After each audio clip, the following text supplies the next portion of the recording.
Welcome to Suja's Yogini world. இன்றைக்கி ஒரு குட்டி கதையோடு வந்திருக்கேன். ஒவ்வொரு மனிதர்களுக்கும் தேவையான கதை பார்ப்போமா? ஒரு பெரிய காடு ஒன்று இருந்தது. அந்த காட்டில் நிறைய விலங்குகள் வாழ்ந்துட்டு வந்தது. அந்த விலங்குகள் எப்படி இருந்ததுன்னா ரொம்ப செழிப்பாகவும் சந்தோஷமாகவும் இருந்தது. ஏன்னா அந்த காட்டின் வளம் அப்படி. ஒரு செழிப்பான காடு இருந்தால் தான் அங்கே இருக்கிற உயிரினமும் ரொம்ப சந்தோஷமாகவும் ரொம்ப ஹெல்த்தியாகவும் இருக்கும் இல்லையா? அந்த வகையில் அந்த காடு ரொம்பவே செழிப்பான காடு. பறவை இனங்கள் ஒரு கூட்டம் போட்டுது. என்ன கூட்டம்னா, விலங்கினத்துக்கு ஒரு ராஜான்னு சிங்கத்தை நியமிச்சிட்டாங்க. ஆனால் பறவை இனத்துக்கு ராஜாவே இல்லையே. நாம் தான் நமக்குள்ள தேர்வு வச்சு ஒரு ராஜாவை நாம் தேர்ந்தெடுக்கணும் அப்படின்னு பறவை இனம் கூட்டம் போட்டுது.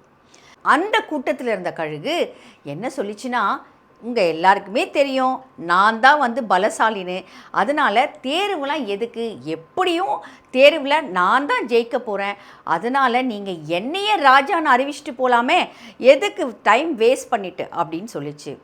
பின்னாடி இருந்து ஒரு மெல்லிய குரல், ரொம்ப தான் ஓவர் கான்ஃபிடென்ட்டில் ஆடாத. எந்த நேரத்தில் எது நடக்கும்னு யாராலையும் கணிக்க முடியாது. கொஞ்சம் வெயிட் பண்ணி பாரு, தேர்வு நடந்த முடிஞ்சவொன்னே நம்ம தீர்மானிச்சுக்கலாம் அப்படின்னு சொல்லிட்டு மெல்லிய குரலில் கீச் கீச் கீச்சுன்னு ஒரு குரல் கேட்டுது. கழுகு திரும்பி பார்த்தது. அந்த குருவியை பார்த்து முறைச்சிது. இரு உனக்கு நான் வச்சுக்கிறேன், எப்படினாலும் நான் தான் ஜெயிப்பேன், அப்போ நீ என்கிட்ட படாத பாடுபட போகிற பாரு அப்படின்னு சொல்லிட்டு மைண்ட் வாய்ஸ் முறைச்சிட்டே பேசிகிட்டு இருந்தது. ஸோ போட்டி நேரமும் அறிவிச்சாச்சு, போட்டி நாளும் தொடங்கியாச்சு. என்ன போட்டி தெரியுமா? யார் உயரமாக பறக்கிறாங்களோ அவங்க தான் நம்மோட இனத்தின் தலைவர்னு.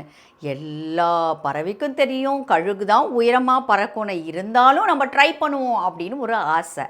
கழுகுக்கு ஒரே தலை கனம் ஜாஸ்தி. இதுங்கெல்லாம் எதுக்கு தேவையில்லாத ஒரு போட்டின்னு போட்டு இதுங்களை அசிங்கப்படுத்திக்குது அப்படின்னு சொல்லிட்டு ரொம்ப தற்பெருமையோட பறக்க ஆரம்பிச்சுது. நார்மலாகவே கழுகு உயர பறக்கும். அன்னைக்கின்னு பார்த்து தன்னோட பலத்தை காமிக்கிறதுக்கு இன்னும் மேலே மேலே மேலே பறக்க ஆரம்பிச்சுது. மற்ற பறவைகள் எல்லாம் விட்டு கொடுக்கக்கூடாது இல்லையா தன்னை, அதனால அதுங்களும் ரொம்ப முயற்சி எடுத்து பறக்க ஆரம்பிச்சுது. கழுகு சொல்லிச்சு, நான் தான் இவ்வளோ உயரத்தில் பறக்கிறேன், எனக்கும் உங்களுக்கும் எவ்வளோ டிஸ்டன்ஸ் இருக்குது, அப்போது நான் தானே வெற்றியாளர் அப்படின்னு அறிவிச்சிட்டு போங்களேன் அப்படின்னு சொல்லிட்டு எல்லார்கிட்டையும் சொல்லிட்டு ஜாலியாக சந்தோஷமாக பறந்துட்டு இருந்தது. இவங்க எல்லாரும் என்ன நினச்சாங்கன்னா, ஆமாம் கழுகு நம்மளை விட எவ்வளவோ உயரத்தில் பறக்குது, அதனால் நாம் போட்டியை நிறுத்திடுவோம் அப்படின்னு சொல்லிட்டு இந்த பறவைகள்லாம் பறக்கிறத நிறுத்திடுச்சு. இந்த கழுகோ ரொம்ப ஆணவத்தோட வெற்றியின் இலக்கை அடைந்து விட்டோம் என்று கொஞ்சம் கீழே தாழ்வாக பறக்க ஆரம்பிச்சுது. அங்கே தான் ஒரு ட்விஸ்டே இருந்தது. இதை கழுகும் எதிர்பார்க்கல, மற்ற பறவைகளும் எதிர்பார்க்கல. என்ன ட்விஸ்ட்டு தெரியுமா? ஒரு குருவி பின்னாடி இருந்து பேசிகிட்டு இருந்ததில்ல, அந்த குருவி கழுகோட ரெக்க உள்ளே ஒளிஞ்சிட்டு இவ்வளோ நேரம் உயரமாக பறந்துட்டு இருந்தது. கழுகு கொஞ்சம் தாழ்ந்து பறக்க ஆரம்பிச்சது இல்லையா, அது அங்கே இருந்து ஓடி கழுகோட தலையில் ஏறி பாட்டு பாடிட்டே பறக்க ஆரம்பிச்சுது. என்ன பாட்டு தெரியுமா? கழுகை பார்த்து, பரமசிவன் கழுத்திலிருந்து பாம்பு கேட்டது, கருடா சௌக்கியமா அப்படின்னு சொல்லிட்டு கண்ணை அடிச்சுட்டு வேகமாக பறக்க ஆரம்பிச்சுது.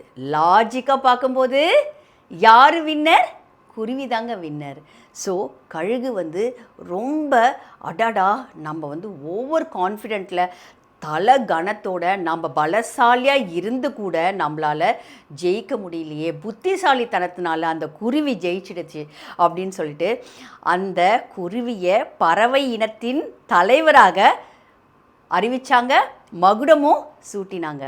இதே மாதிரி தாங்க நாம் என்ன பண்ணுறோங்க, நமக்கு தான் எல்லாம் தெரியும் அப்படிங்கிற தலைகணத்தில் நம்ம மற்றவங்கள இழிவாக பேசுகிறதும், மற்றவங்களுக்கு எதுவுமே தெரியாதுங்கிற நினப்பில் நாம் சொல்கிறதான் மற்றவங்க கேட்கணுங்கிற அதிகார தோரணையோட நம்ம அடக்கி ஆள்றதும்